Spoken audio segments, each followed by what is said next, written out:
श्री परमेश्वरा प्रीत्यस्य श्रीमानस्य गोत्रोद्भवस्य गोत्रं पे చెప్పండి జననీల గోత్రోద్భవस्य వెంకట స్వామి నామస్య ద్రవతి సమేతస్య రేణుకా నామస్య सुपुत्र सुपुत्रिकानां त्रिंजय लक्ष्मी सौभाग्यवते वैष्णवे नामधेस्य सुपुत्राणां श्रावण नामधेस्य अस्माकं सह कुटुंबानां चपुरमंचे अस्माकं सह कुटुंबानां क्षेम स्थैर्य धैर्य वीर्य विजय अभय आयु आरोग्यादि ऐश्वर्यादि अभि बुद्ध्यर्थम ये ये अरिष्ट ग्रह दोष निवारण परिहारार्थम मम जन्मकाल मूला नक्षत्र दोष निवारणार्थम मम द्वितीय स्थान पंचम स्थान सप्तम स्थान अष्टम स्थान भाग्यस्थान लाभस्थान ये ये अरिष्ट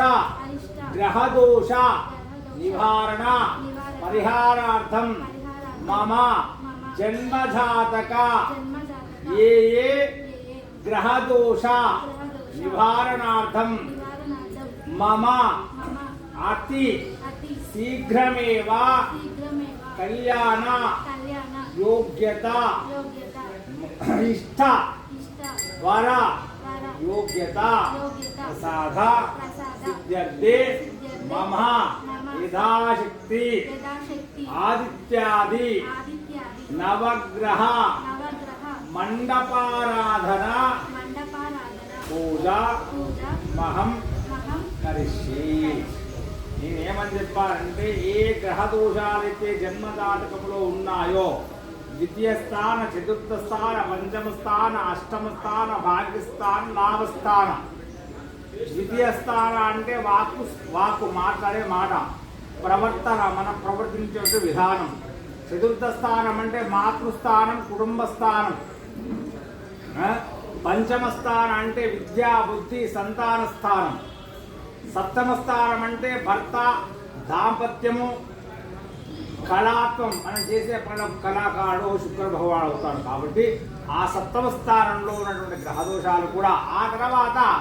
అష్టమ స్థానం అంటే మాంగళ్య స్థానం అంటారు ఆ మాంగళ్య స్థానంలో ఏదైనా చెడు గ్రహ దోషం ఉంటే ఆ ప్రభావం అంతా కూడా అవ్వాలి భాగ్యస్థాన అంటే వంశపారపర్యంగా తాత ముత్తాతలు ఉండి భాగ్య అంటే నానొకడే కాదు తాత ముత్తాతల నుండి భాగ్యస్థానంలో ఏవైనా దోషాలు ఉంటే అన్నీ కూడా పోయి నేను ఇప్పుడు ప్రస్తుతానికి నేను మా అమ్మ నాన్న మా యొక్క కుటుంబము చల్లగా ఉండాలి భగవంతుని యొక్క అనుగ్రహం చేత ఏవైనా గ్రహ దోషాలు ఉంటే అన్నీ కూడా పోయి నాకు తొందరగా పెళ్లి కావాలి పెళ్లి కావాలంటే మళ్ళీ మంచి వరుడు కావాలి పెళ్ళి అంటే ఏదో రోడ్డు కూడా చేసుకోం కదా వాడు అందగాడు గుణవంతుడు భాగ్యవంతుడు శీలవంతుడు ఇవన్నీ గుణాలు ఉండాలి చేసుకోగా లాభం లేదు కదా వాడు నిన్ను పోషించగలగాలి తర్వాత వాడిని నువ్వు పోషించవద్దు కదా అట్లా మంచి భర్త నాకు మంచి అబ్బాయి భర్తగా రావాలని కోరుకుని నమస్కారం చేసుకొని చెప్పడం ఎందుకంటే ఆ భావంతో చేయాలి నవగ్రహ మండపారాధన మొట్టమొదట సూర్యగ్రహం సూర్యగ్రహము జాతకంలో తండ్రి లాంటి వాడు. జాతకంలోనే కాదు, సృష్టికే తండ్రి లాంటి వాడు. ఎవరు? ఆయన లేకపోతే వారు అంతలా. చంద్రగ్రహం అనేది తల్లి లాంటిది. సృష్టికి మొత్తం మూలకారకుడు ఎవరనేది సూర్యుడు, చంద్రుడు. చంద్రుడు లేకుండా మనం ఉంటావా? ఎప్పటికీ ఇవాళ ఇదేమైనా మనం ఉండలేక, ఎప్పటి శిఖరు ఉన్నామని ఉండలేదు